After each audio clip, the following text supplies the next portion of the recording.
Welcome friends, welcome back to my channel. I read 9 books in the month of November, so let's talk about them. Well, I read 8.5 because the last one was kind of a 2-hour POV thing. If you know, you know. Okay, let's begin. So the first book I read was God of War by Rena Kent. This is the last book in the Legacy of God series. This was really good. I really enjoyed it. Actually, let me just get my notes out because the beginning of November was a while from now. We're now in December and November was a while back. This one we're following. Duke has this thing where he will bark. I hope you can hear him. He will bark and growl and be a guard dog, but he's actually just trying to befriend the dogs in the neighborhood. And so when they are barking, he whines and he runs around the entire yard and he acts like he's protecting the yard. But in reality, he's only just trying to become their friend.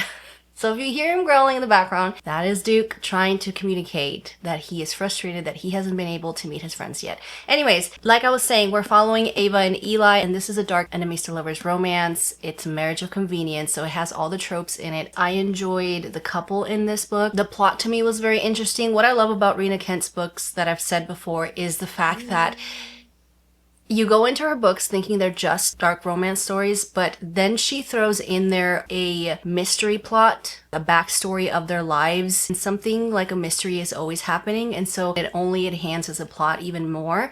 I gave this one a 4. I absolutely enjoyed it. It wasn't a 5-star for me, but I had a great time. I finally got to read The Heartbreak Hotel by Ellen O'Clover. This was a 4.5 star. It was so good. A small town contemporary romance about a woman who has just been dumped convinces her landlord to use the charming house that she's currently living in as a bed and breakfast in order for her to stay there because she can't really afford the rent after her breakup. This was so good. Obviously, we know that the romance is between her landlord and her. It was just so comforting. It was humbling. It felt, it read a little bit like a fiction, the types of writings that you would see with Emily Henry, Annabelle Munningham, where there is still a romance, but it's more like a character study. I connected with the characters in this one, and this also takes place in the Burr months. It was just perfect. It was a perfect November read. I did finally read If It Makes You Happy by Julie Olivia.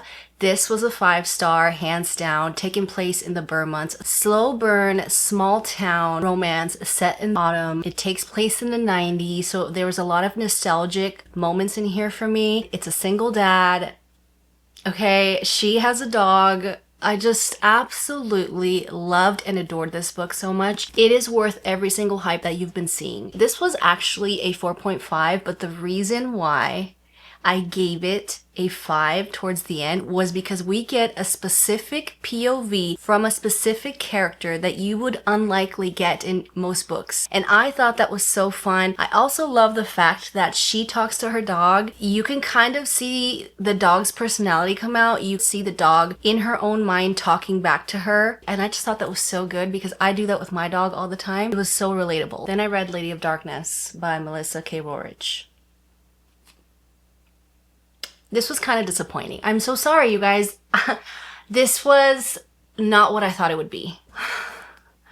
This has such great tropes in it. Okay, we have a badass assassin, FMC fae, we have witches and vampires. If you told me that this was compared or similar to Throne of Glass, with all due respect, you must be out of your mind because it is nothing like it.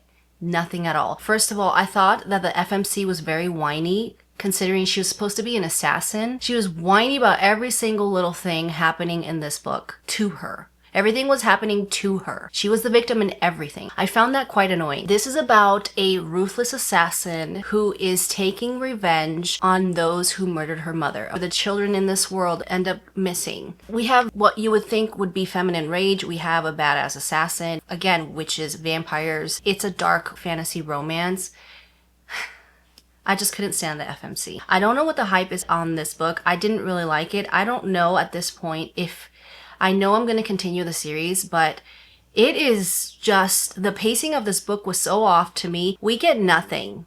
you know, until the 80% mark of the book. And I can deal with that if I'm rooting for the characters. Also felt like too much talking, not enough doing, which again, I don't mind those books if it's written well. And I'm so sorry. I know that some of you love this book. This was just not it for me. I did read my ARC this month, which was The Bookshop Below by Georgia Summers. I didn't really read it. I DNF'd it at like I don't even remember. It was like the 17% mark. I couldn't do it, you guys. I love a good book about books. This had so much potential. Hidden Society, book about books, interesting magic, but everything, even in the beginning, nothing really made sense. We didn't elaborate on certain things, and I guess maybe it's me. I don't know. I didn't give it a chance. But once I've read other people's reviews on it, the exact same thing was kind of a letdown for some people towards the middle and end. So I told myself, even though this was an ARC, this was just not something that I was willing to sit and stomach when I already had strong feelings about it in the beginning. So I gave it a 2. Then I finally read Daughter of No Worlds by Carissa Broadbent. This is the first book in the War of Lost Hearts trilogy. And I'm pacing myself because I want to own the new covers that are coming out. I thought I would hate them, but I absolutely love them. I love how this book feels and reads. The next one's coming out December 9th. So I'll be reading that in December, hopefully. And then the third one comes out in March. I don't know if I'm going to be that person that is patient enough to wait. This was so good. This is what I'm talking about when you're describing to give you the same feelings that Throne of Glass did. Completely different stories, but the feeling in the writing was exceptional. This is about a girl who has always been a slave. What she wants out of anything is to buy her freedom. This is about a girl who is trying to seek justice in a world that doesn't offer any to her. The slow burn romance in this, what the MMC does for her, the feminine freaking rage. The magic system in this is very interesting. How it's working out for her as a character is all I'm going to say, is very intriguing to me. I don't think I've read something like this yet in a fantasy book, and I absolutely enjoyed it. Right off the bat, this book starts off very interesting. It almost reminded me, not even in the same events, right? But it almost reminded me on how hooked I was when I read the Plated Prisoner series, book 1. What I really enjoy about fantasy books that I've come to learn is I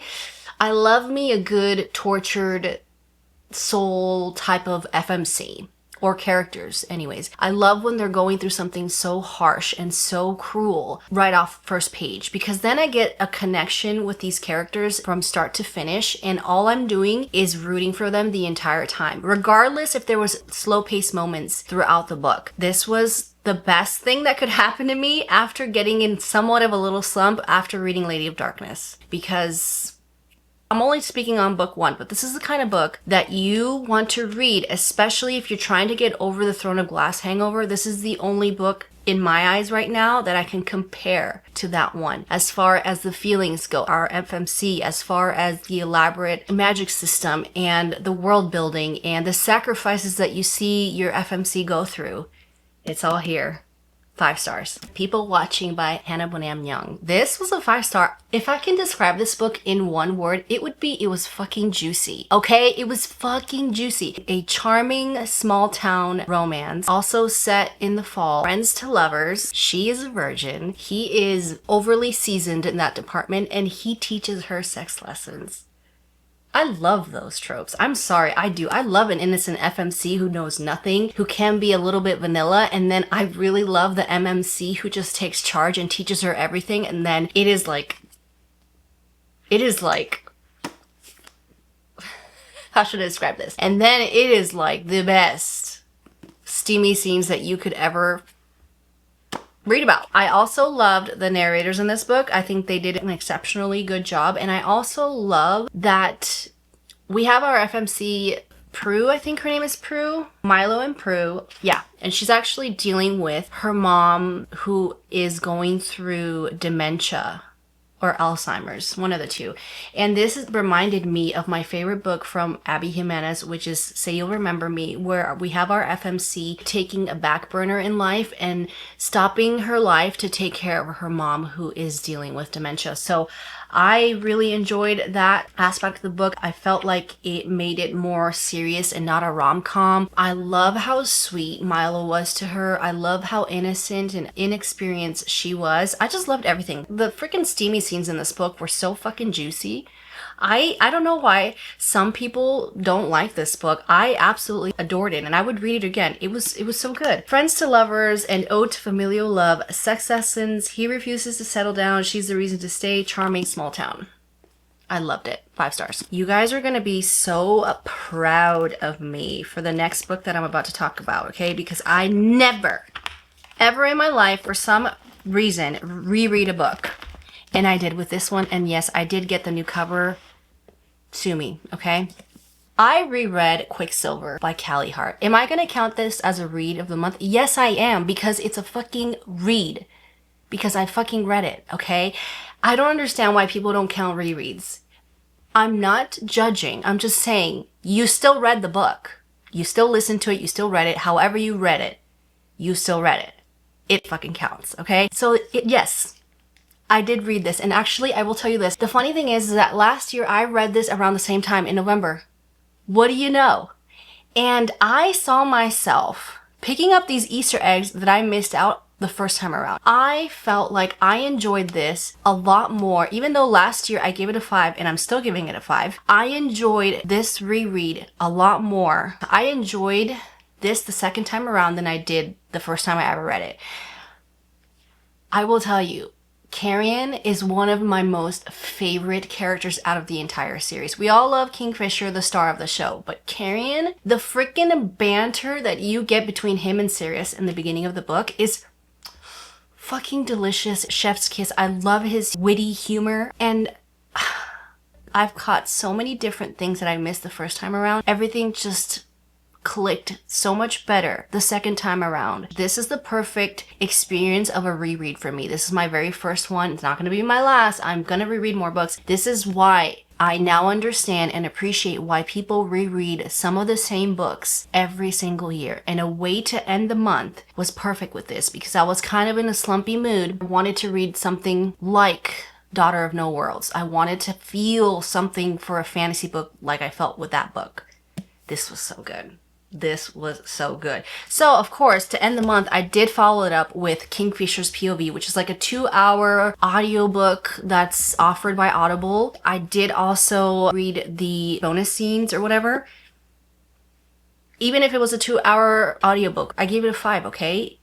Performance was excellent. The narrators in this series are freaking top tier for me. Why would I not give credit where credit's due? Just like if it's a novella, I'm still gonna give it a 5 if it gave me 5-star feelings. The work was done. It doesn't matter if it was a short book or short audiobook. It still deserves recognition. There you have it. Those are all the 8.5 books that I read for the month of November. I will say I had a better time around.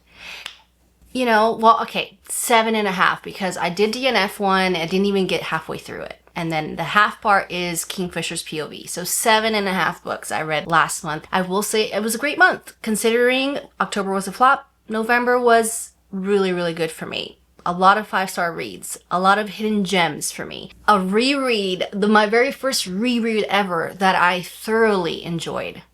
That's it for today's video. If you enjoyed this video, please don't forget to hit the like and subscribe button, and I will see you next time. Bye!